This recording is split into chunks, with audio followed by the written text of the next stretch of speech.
And most women are like, something's not right. Mm-hmm. It could be brain fog. It could be mental health changes. You know, we know pinning the tail on the easy donkey is period disruption. And that period disruption could look like anything. Too heavy, too light, too regular, not regular. They're missing. They're coming too soon. They're so heavy, I can't stand it. I'm anemic. They're so light, I can't find them anymore, you know. So it's called dysfunctional uterine bleeding, and it could look like absolutely anything. Right. 90% of us will have dysfunctional uterine bleeding on our path to menopause. So musculoskeletal symptoms, your gut microbiome completely changes.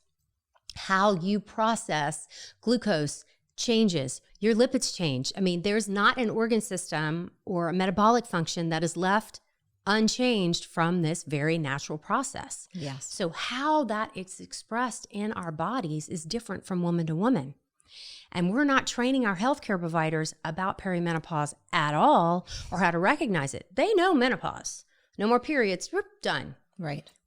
But they're not seeing the huge picture of the metabolic changes, cardiovascular changes. 7 to 10 years is so big. And I'm just thinking to myself, like, I'm just kind of tracing back over the past, let's say 6 or 7 years. And I can, again, even hear internally kind of my own bias and going, oh, no, not yet, not yet. And feeling the same experiences of anxiety and depression that I had never experienced in my life. And I've talked about this on the show before, that honestly, Mary, it was scary. Mm-hmm. Like, I was experiencing my own life in such darkness that I knew from a logical perspective, there was no reason for it. Like, on paper, I was like, shit's good. Like, business good. I have great, like, right. Nothing made sense. So imagine if you, somewhere in your 30s, you go in for your annual visit and your doctor screened you for those things. Mm-hmm.